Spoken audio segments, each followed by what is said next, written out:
And from there, was able to spend quite a bit of time at SAP, and luckily got to work with the NHL. So I started my journey at the NHL with, I'm sure you guys are something you're very familiar with, right? The beloved enhanced stats work that the NHL did. So I was one of the 3 consultants behind building the guts behind all of that. And if you don't like the term shot attempts, you can partially blame me for that and some other folks, but we'll go into that later. So the piece I'm talking about today is playoff predictions. So I'm sure you guys are pretty familiar with some of the content that was available on NHL.com, both from the series preview perspective and some of the match analysis, the bracket challenge content that was available. We produced a lot of other additional content that still is sort of there in some forms, including some very strength stats, some filtering, and some of the other stuff we did for them. Today I'm just going to talk about the playoff prediction piece. So the NHL, if you think about how they currently are with respect to analytics, it's very much stats, right? It's pretty much what they do today, and still kind of what they did when we started. So if you think about their foray into advanced analytics, pretty new, right? Pretty new to the overall topic, pretty new to what a statistical model is, pretty new to the idea of predicting anything. So when I talk about being a consultant, doing some of the work too, I think a lot of my talk is actually going to be pretty different than some of the other talks you've heard today. I consider my talk actually more of a backward sort of path into a project where I think a lot of the folks here have a topic, have a method, like hockey, and so apply the two, right? As a consultant, you don't get such luxuries, right? You go to the NHL and they ask you to predict the Stanley Cup winner. Was really the beginning of the project. So our challenges were pretty big. We call them requirements, right? From a consulting perspective, you're gathering requirements of what you need to build the product or build the system or build the tool. So when we talk about requirements, there's kind of like 3 areas of requirements. You got to think about the business, right? We needed to predict every game and every series throughout the entire playoffs. This was a marketing initiative, so we had to include enhanced stats in some form. We had to include them. The next 3 points have easy listed and all over them, right? And so you can kind of see why. Right? It had to be easy to interpret from a model perspective. It had to be easy to explain to the NHL, right? Pretty new to advanced analytics. The output needed to be easy to understand for everyone. And the factors that we used had to be easy to understand, right? We can't have any old check explaining some really complicated factors, right? When he talks about this stuff. It had to be pretty easy. From an analytical perspective, you can think of the myriad of factors we needed to consider, right? What kind of data should we use? When we say prediction, what are we actually talking about, right? Are we talking about an explicit prediction? Is someone winning or losing? Are we talking about a win probability? Are we talking about something else? Had to think about that. What kind of model should I use? How to implement the thing? Actually, that was a pretty big piece of the project, right? It's pretty easy to write a model in R, but then how to actually implement in the database you're talking about.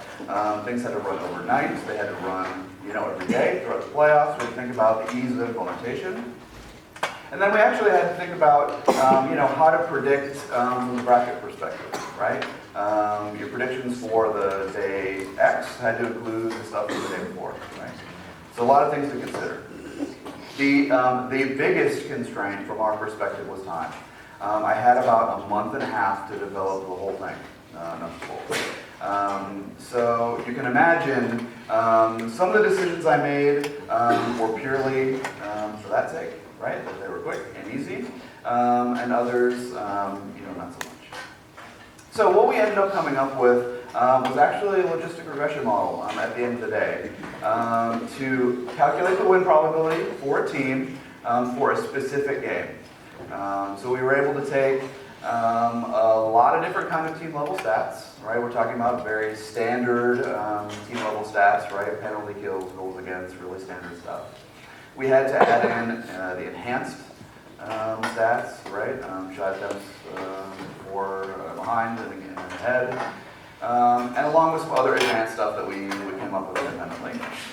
And then a real big key to this analysis was the context, right? So were the team home or away? Were they traveling time zones? Strength of schedule? All of these things went into place to produce one game level prediction for each team. And then that got rolled into a series level probability. And then we used those factors going ahead to forecast the rest of the playoffs. So every day throughout the entire playoffs, actually still going today, these probabilities are updated nightly to produce game and series level predictions going forward. So solution development. I'm going to gloss over a little bit this. I think a lot of folks here know how to build models and how it all works. But there's like 3 generic steps that you generally take, right? There's data prep, which for a lot of us takes the most amount of time. We worked together with the NHL, came up with about 78 different factors to look at. Everything from block shots to a team's winning percentage to save percentage on high quality shots. It runs the gambit. Those different factors produced about 240 variables. So if you think about win percentage, that can be current winning percentage, opponent's winning percentage the last 5 games. There's a lot of variables that you can come up with from there. I wrote a giant stored procedure actually to calculate all of these stats. It was a ton of code, but it still runs today. So from all of this data, that data then got pushed to a logistic regression model to actually produce about 37 variables at the end of the day. So I mean, the approach that I took was maybe a little different than some other techniques. I didn't do a stepwise. I didn't do some sort of decision tree to get the variables. I actually did it in terms of the groupings. So I grouped the variables into various types of variables, right? So were they special team variables? Were they possession variables? Threw each of those into a predictive model, and then picked the winners essentially from there to get the full set at the end of the day. Implementation. So once you have the model, right? You had to go in and produce the code to simulate the rest of the playoffs, right? So given the data that you had today, what's going to happen the next day, and the next day, and the next, through the rest of the playoffs. The predictions were run every morning, I guess, instead of every night. They were available just on the cloud for the NHL then to pick up through an API each morning. So really, it's a pretty sophisticated solution, but some interesting results. So they were actually implemented in about 2 different places. There was a series preview page that you may have seen. Most people, I think, saw it in this matchup analysis. If you filled out your bracket, you could click a little thing, and this window would pop up with some various stats. The interesting thing, I think, once you see the results, can anyone notice of what's missing from some of this on the screen? Yeah. Uncertainties? Yeah, there's no uncertainties. Yeah. So What's the number? there's no actual probability displayed on any of this, and there's some good reasons why, right? This is the first time the NHL had done anything like this.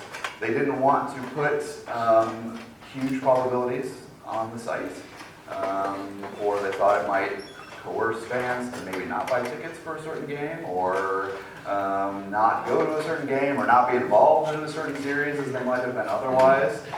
So the probabilities were pretty extreme, right? One team, 90% win probability of winning a particular series or not. So there's a lot of challenges, both from an education perspective to the NHL, right? Educating them what a model was, what it was producing, why it was producing things in a certain way. And then there's an extra layer of PR on top of that, right? This is a marketing company, right, and trying to make its brand as well published as possible. So there's a lot of extra layers we didn't really even think about going into this. So the initial model produced these results, actually. So day 0 before the playoffs began, I went and filled out a bracket, just like everyone else. And I picked the teams based on what the model said that they would happen. So it had Blackhawks and Red Wings. Red Wings almost beat Tampa Bay, so it would have been maybe different if they beat Tampa Bay in the beginning. But it had Chicago winning from the very beginning. So if we talk about success, I think those are pretty good results, right? It picked the winner from the very beginning. Of course there's some issues, right? We're building a game level model. Games are very tough to predict, I think, as anyone can imagine. But there were specific issues that, again, the NHL wasn't too much of a fan of, and me as well. The model was incredibly stubborn and predicted a lot of sweeps. So essentially, if a team had a pretty good win probability in the first game, even if they were down 3-0, the model still probably picked them to win out, which was not fantastic. It did pick a lot of upsets as well. So even the last 2 years, it's picked the President's Trophy winners to lose in the first round. Obviously not the best outcome, but that's what the model is built. So after kind of noticing some of the issues, understanding the use cases a little better, we ended up building a second version of the model, which took a little bit different approach.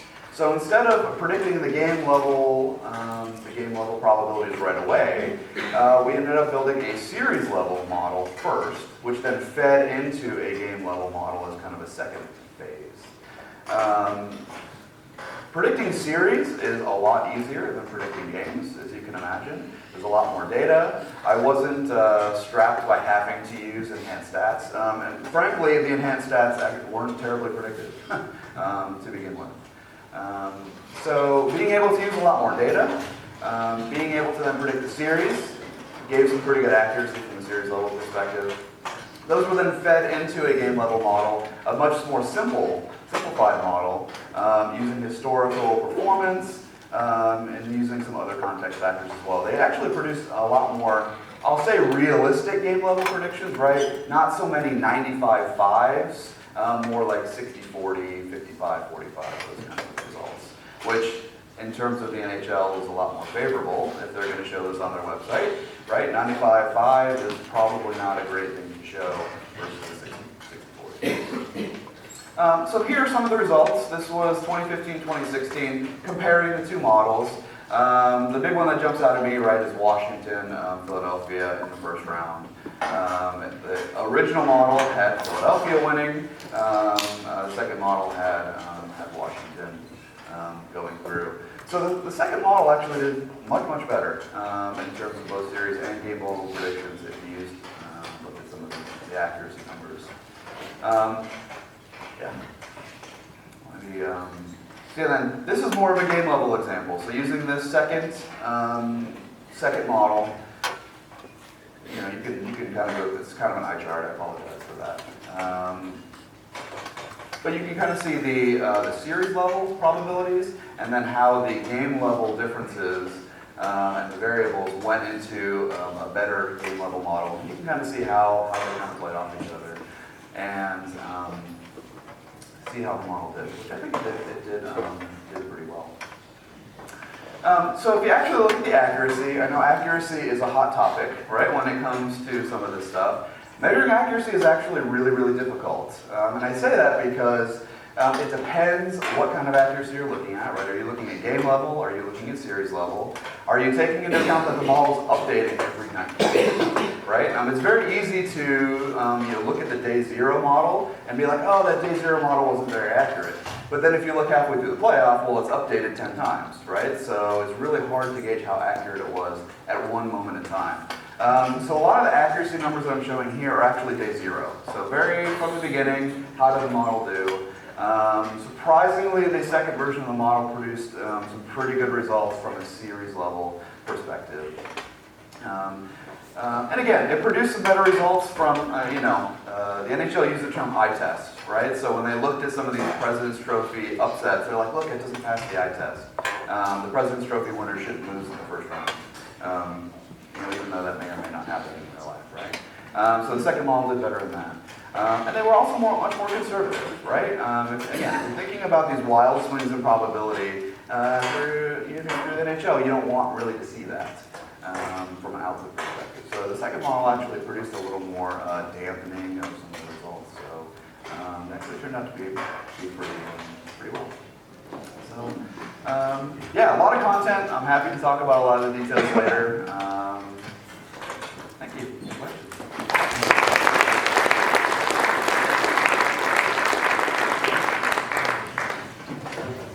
We've got a couple minutes for questions for Eric. Hello. This is a comment about predictive models in general. Sure. I think it's very important to not just publish your predictions, but also the uncertainties and the standard deviations out of them. Because if you have a particularly good model, the only way that you're going to know that is because you nail the distributions, where you have 67% of your results correctly within what you say is the standard deviation, and 95% within 2 standard deviations, and so on. And so I think, if you're thinking about models in terms of how many did we get right, I'm not sure that's useful. I think models in general should be evaluated based on whether or not they're getting the distribution of results correct. That's all, sorry. Yeah, no, and I don't disagree with that, right? But if you're the NHL, right, again, very new to analytics in general, they want to make sure I was right, right? So understanding how well those predictions did was very important to them, right? I don't disagree with you that understanding, did the models actually predict the effects you were trying to get? But yeah, there's a lot more to why. Again, look, they didn't even want to publish the probabilities, let alone any uncertainties. So I'll leave it at that.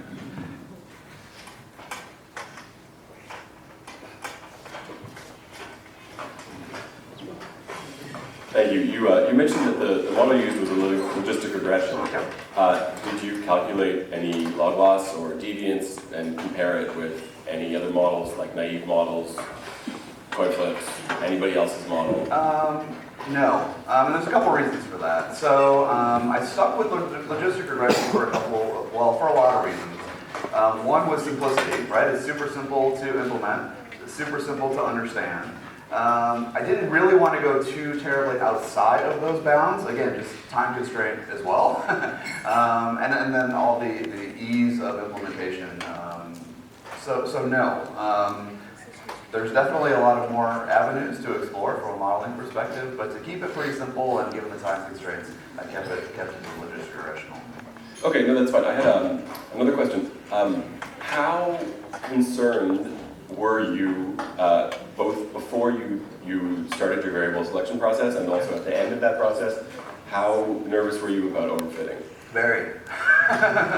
Very. So the first model... Before and after?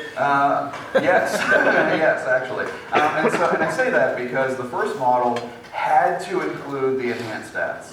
And the enhanced stats only go back so far, right? They only go back about 3 seasons. So really, I only had about 3 seasons of playoff data to work off of.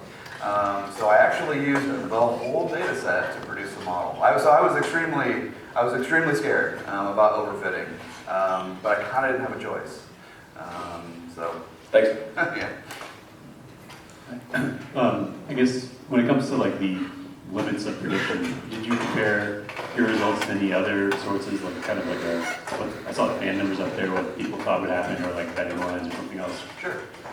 So yes, most of the predictions that were fairly in line. I say fairly in line, but yeah, some of the the big upsets, like the President's Trophy winners, yeah, obviously people didn't agree with that. But some of the other upsets came true, right? Like the Wild beat the Blues, and some of the other upsets that happened that were predicted actually did happen. And even the model, as it came out this year, right? There was a lot of upsets that happened that I think no one expected, right? President beat the Blackhawks, the model had Blackhawks, Anaheim going all the way through. I think the model actually still has Anaheim going all the way to the finals, along with the Caps. So if we believe what the model says, that's what, that's at least the day zero predictions say that, so we'll see what happens. But yeah, so I did do some comparisons before, and I wasn't the only one doing that, right? A lot of folks at the NHL gave me a lot of grief for some of those predictions, but that's just the way the process went. So, thanks. Good question. Let's thank Eric one more time.